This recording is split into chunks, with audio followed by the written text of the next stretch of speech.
Hello दोस्तों, कैसे हैं सब। मेरा नाम है हिमांशु और मैं स्वागत करता हूं आप सबका आपके अपने चैनल कॉमिक वर्ल्ड पर। तो चलिए दोस्तों, शुरू करते हैं राज कॉमिक्स में डोगा की बॉर्न एंड ब्लड सीरीज का तीसरा इशू, निकल पड़ा डोगा पार्ट 1 का पहला भाग।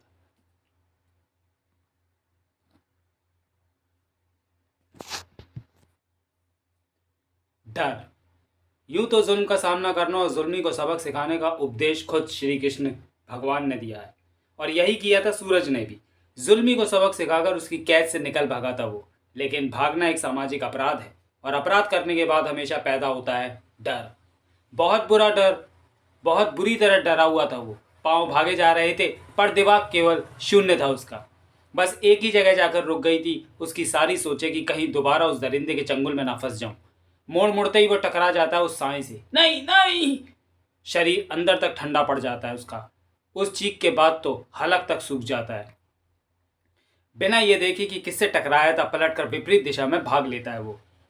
डर उसके मस्तिष्क में और हावी होता चला जा रहा था, और बस वो भाग रहा था, भागे जा रहा था, भागे जा रहा था, बिना ये देखे, बिना ये सोचे कि उसे जाना कहाँ है। और ऐसी स्थिति अक्सर इंसान को यमलोक ही पहुंचाती है। ट्रक के तेज प्रेशर हॉर्न ने जैसे उसके दिमाग को शून्य से निर्वात में पहुंचा दिया। उसके पांव भी जमीन से चिपक गए, शरीर की हर हरकत जाम हो गई। अगला पल बड़ा भाग्यशाली था, जो उसे इस नरक से हमेशा के लिए निजात दिला देने वाला था। लेकिन नहीं, वो पल शायद उस बदनसीब की जिंदगी में कभी नहीं आने वाला था। उस भाग्यशाली पल को उस देव रक्षक ने अपने नाम लिखवा लिया था। कुत्ते की मौत मारा गया था वो। कितने ही मारे जाते हैं रोज, लेकिन कौन जानता है कि किसको जिंदगी दे जाते हैं वो। आज सूरज के हिस्से में आया था जिंदगी का वो पल, लेकिन जाने कितने समय के लिए। क्योंकि अगले ही पल ने उसे फिर दहला दिया। उन लाल आंखों ने शरीर का सारा पसीना बाहर खींच लिया। आवाज तो कब की बंद थी, सांसें भी बंद होने को हो गई उसकी। लेकिन यह शायद कुछ और था। डराने वाला एहसास नहीं था ये। प्रेम जता रहा था वो, जैसे उसे आश्वस्त कर रहा था कि घबरा मत, निर्भय हो जा। और ये भाषा तो वो बखूबी समझता था, क्योंकि बचपन ही उसका dacoits, dogs and dead bodies के बीच गुजरा था। लेकिन कुछ जिंदगियां ऐसी होती हैं जिन्हें ऊपर वाले ने एक पल भी शांति का नहीं दिया होता, और सूरज तो उस लिस्ट में सबसे ऊपर था। इस आवाज का नाता तो उसकी जिंदगी से वैसे ही बनने जा रहा था जैसे दिन और रात का होता है। वो फिर दौड़ पड़ा, लेकिन इस बार वो अकेला नहीं था। डर अकेले में भी होता है और साथ में भी, लेकिन साथ में होती है हिम्मत भी।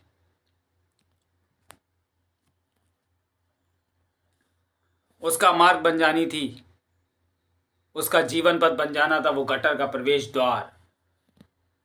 आज इस उस गटर के ढक्कन को बंद नहीं किया तो न, बल्कि हमेशा के लिए एक मोहर लगाई थी सूरज की भावी जिंदगी पर। कहाँ मर गया हरामखोर। एक बार मिल जाए तो खाल चीर डालूंगा साले की। आज पहली बार सीलन भरे बदबूदार अंधेरे गलियारे में उतरा था वो मासूम। नहीं जानता था कि अब जीवन यहीं गुजरेगा उसका। आंखें फाड़ फाड़ कर देख रहा था उस नई दुनिया को, जो रहस्यमय शांति में लिपटी हुई थी। एक सन्नाटा था, खौफनाक सन्नाटा। उस सन्नाटे में गूंजा कुछ अपरिचित सा दिल दहलाऊ शोर, और एक बार फिर मैं अकेला हूं का डर उसे जकड़ता चला गया। घिग्गी बन गई उसकी। मौत एक बार फिर अपनी जिंदगी दबोचती सी लगने लगी। कुछ नुकसान होने से पहले ही वो डर की अधिकता से अधमरा हो गया। उसके बाद घुटना शुरू हो गया उसका दम। पूरे शरीर में जैसे ब्लेड से घुसते चले गए। अपने बचाव के लिए एक उंगली भी ना उठा पाया वो। कुछ ही पल बाकी थे अब शायद, और उसके जहन में थी एक ही सूरत, उससे दूर जाती उसकी सोनू। बस वो उसके होश का आखिरी पल था। अगले ही पल वो अपने होश खोता चला गया। अब मौत का सुरीला सन्नाटा उसके कानों को सुनाई दे रहा था। लेकिन उस पल जब उसकी आंखें खुली, गटर में ही मानो उसे फिर मिला था जन्म। संजय गुप्ता पेश करते हैं रात के रक्षक डोगा का रोमांचक कॉमिक निकल पड़ा डोगा। डोगा के सीने का डर अब मर चुका था। गटर के बदबूदार अंधेरे सीलन व गंदगी भरे सन्नाटे को भेदती अपनी पच्चा पे किसी दिल गुर्दे वाले व्यक्ति के लिए भी हृदय आघात का कारण बन सकती थी। जैसे मौत को जीत लिया, और इस मृत्यु जीत को किसका भय, कैसा डर। ओह, वहां पर क्या है। मगर डोगा ने डर को अपने बूटों तले रौंद डाला था। गटर के खौफनाक खूनी चूहों का झुंड, वो किसी बेबस पड़े शरीर पर टूट पड़े हैं। किसी की बेबसी को अपनी भूख का सामान समझने वाले उन चूहों के झुंड में से झांकता हुआ वो नन्हा हाथ, वो एक बच्चे का जिस्म है। कहीं फिर कोई सूरज तो जख्मी नहीं हो रहा। शरीर के उन जख्मों का दर्द सूरज भूल चुका था, च्यूं। मगर डोगा ने दिल में आज भी उस दर्द को जिंदा रखा था। उस दर्द को चेहरे पर धारण किया था, डोगा के उस मांस के रूप में। हटो, ये दर्द ही वो ऊर्जा था जो जुनून बनकर उस वक्त उसके खून में दौड़ जाता था, जब हिंसकता व दरिंदगी के लाखों करोड़ों दृश्यों को अपने अंदर कैद किए हुए उसकी आंखें फिर से किसी गुनाह व जुल्म को होता देखती थी। इसमें जान बाकी है। दरिंदगी व हैवानियत की उन असीम पीड़ाओं ने ही शायद उस वक्त सूरज की जान बख्शी थी, जब वो खुद भी चूहे के पहने दांतों का शिकार हो रहा था। दो एक चूहों ने ही दांत मारे हैं। इसको गटर में फेंके हुए भी ज़्यादा देर नहीं हुई है। सूरज को तब मरना नहीं था। हड़बड़ी में यहाँ से भागते वक्त अपराधियों ने गटर का ढक्कन भी ठीक से नहीं रखा। उसे हैवानियत के गटर के मौत के अंधेरे से निकालकर इंसानियत की दुनिया में वापस उदय होना था। ये वही डोगा के रूप में, ये वही बच्चा तो नहीं। डोगा के मास्क में चीता से संपर्क के सभी साधन मौजूद थे। चीता, मुझे फौरन डोगालिसिस विंग में तुम्हारी ज़रूरत है। ठीक है, मैं पहुंचता हूँ। इस बच्चे की पहचान व बारीक क्लूज के लिए चीता की लोमड़ी जैसी विलक्षण जासूसी आंखों की ज़रूरत पड़ेगी। डोगा जिम के नीचे स्थापित की गई उस फॉरेंसिक लैब डोगालिसिस विंग में पहुंच गया, जिसे उसने चीता व अदरक चाचा के सहयोग से विकसित किया था। डोगा, मैं तुम्हारा इंतज़ार कर रहा था। ये बच्चा कौन है? कहाँ मिला? गटर में। शायद ये उन्हीं गायब बच्चों में से कोई हो। तुम देखो इसे, मैं चेक करता हूँ। ये रही उन सभी 30 बच्चों की तस्वीरें जो मलाड के गोरेई गांव से एक के बाद एक करके गायब हुए हैं और जिनका अभी तक कुछ पता नहीं चला है। ये बच्चा इन तस्वीरों में कहीं भी नहीं है। इसका मतलब ये बच्चा इनमें से नहीं है जिनकी मुझे और गोरेई गांव के कई माँ बाप को तलाश है। टोगा, इसकी कलाइयों पर रस्सी से बनी खरोंचों के निशान हैं। ऐसे निशान तभी बन सकते हैं जबकि इसकी कलाइयों को रस्सी से बांधा गया हो। जब तुम्हें मिला तो क्या इसके हाथ बंधे थे? नहीं, ये मुझे इसी अवस्था में मिला था। इसके दोनों शूज़ भी कीचड़ में पूरे सने हैं। इसका मतलब ये हुआ कि इसको पाँव की तरफ से गटर में गिराया गया हो, लेकिन अपराधियों ने इसे जिंदा गिराया या मुर्दा समझकर। इसका गला दबाने का कोई निशान गर्दन पर दिखाई नहीं पड़ रहा और ना ही किसी घातक चोट का कोई निशान बॉडी पर है, मगर बाजू पर यहाँ सुई का निशान मौजूद है। डोगा, इसको सुई लगाकर बेहोश किया गया हो सकता है, क्योंकि अगर सुई के रास्ते जहर दिया गया होता तो इसका असर अब तक दिख चुका होता। अगर ये बच्चा उन बच्चों में से नहीं है तो फिर हो सकता है किसी ने फिरौती के लिए इसको किडनैप किया हो। चर्चा में आए वैसे बच्चों को मैंने अलग कैटेगरी में रखा है। इन बच्चों की फिरौती के लिए फ़ोन आए थे, मगर किसी कारण फिर भी बच्चे नहीं मिल सके। इस बच्चे की कोई भी डिटेल इन किडनैप बच्चों में भी नहीं है। तो फिर टीवी ऑन करो। शायद इस बच्चे को एक आध घंटे के अंदर ही किडनैप किया गया हो। चीता को उस संभावना में दम लगा था। तुम्हारी संभावना ठीक निकली डोगा। इस बच्चे का नाम रोशन देसाई है। इसे लगभग 1 घंटा पहले पार्क में खेलते समय किडनैप किया गया है। यह म्यूजिक के क्षेत्र में एंटरटेनमेंट के बादशाह केतन देसाई का बेटा है। पुलिस द्वारा सरगर्मी से तलाश, सभी सीमाएं सील। केतन देसाई के सीधे संबंध चीफ मिनिस्टर से हैं, इसलिए अपहरण का तुरंत पता चलते ही पुलिस तुरंत एक्शन में आ गई। युद्ध स्तर पर रोशन की तलाश हो रही है। अपहरणकर्ताओं ने रोशन को बेहोशी का इंजेक्शन दे दिया होगा, मगर पुलिस की तुरंत सक्रियता के कारण वो बच्चे को अपने ठिकाने पर नहीं पहुंचा सके और घबराहट में उसे गटर में फेंक गए। डोगा, वैसे तो इस बच्चे में बेहोशी के अलावा कोई असामान्य बात दिखाई नहीं पड़ रही, मगर फिर भी शायद इसे उपचार की ज़रूरत हो। मैं इसे इसके घर तक पहुंचा दूंगा, मगर उससे पहले मैं इस गठरी को खोल कर चेक कर लूँ। यह मुझे इसके बेहोश शरीर के पास पड़ी मिली थी। शायद इसमें से मुझे कोई क्लू मिले।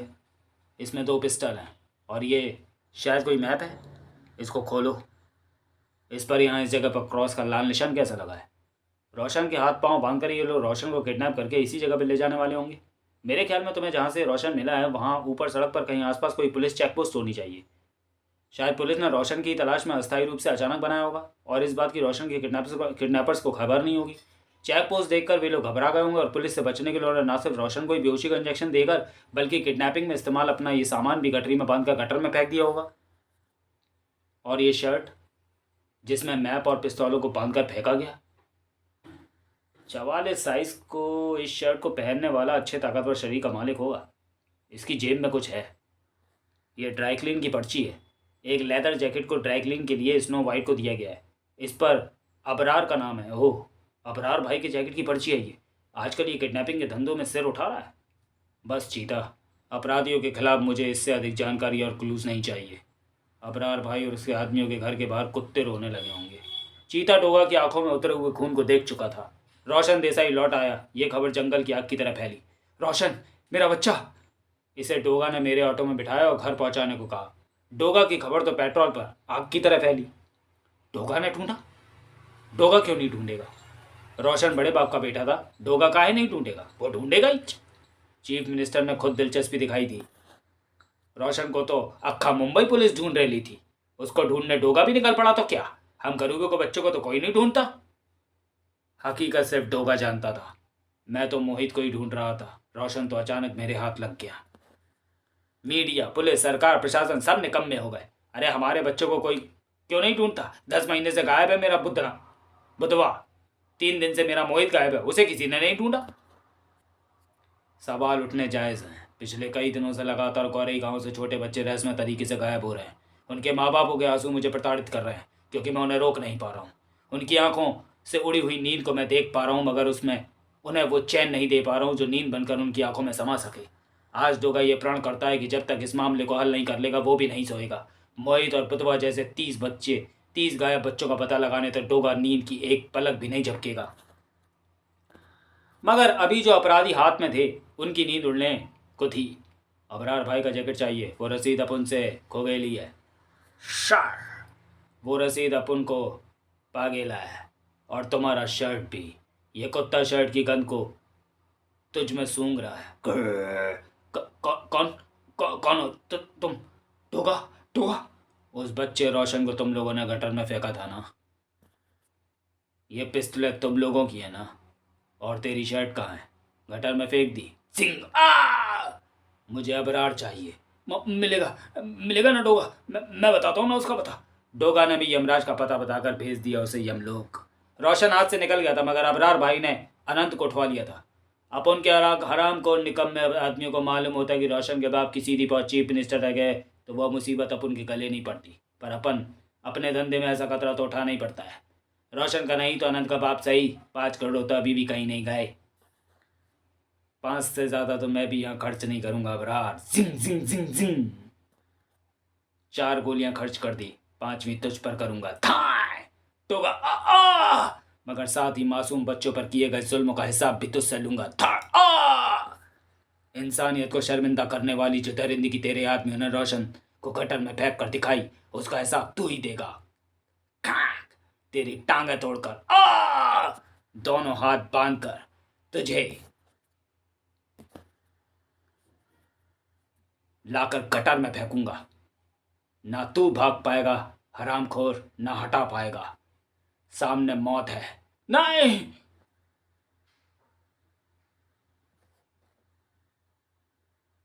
खा जाएगा। डोगा बचा लो, डोगा बचा लो। डोगा क्यों बचाएगा? अमन चैन व खुशियों के हतारों को क्यों बचाएगा डोगा?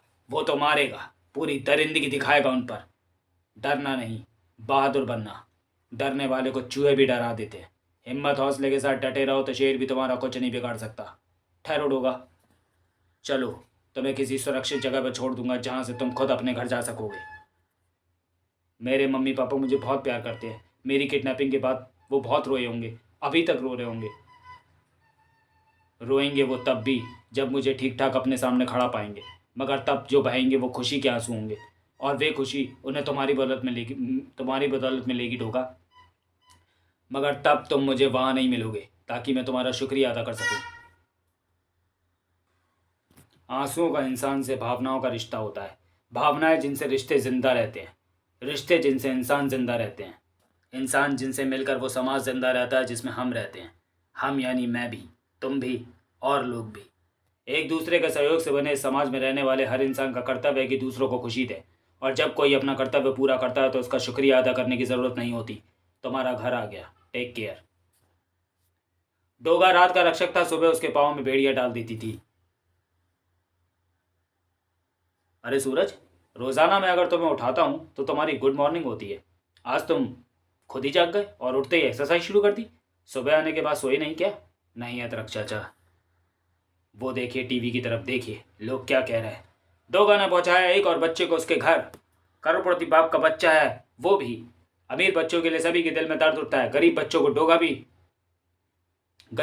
डोगा भी सुध नहीं लेता। हाँ, वरना ढूंढ कर ना ले आता हमारे बच्चों को भी। देखा चाचा, सुना आपने? डोगा को अमीरी गरीबी के तराजू में तौला जा रहा है। मन छोटा ना करो सूरज।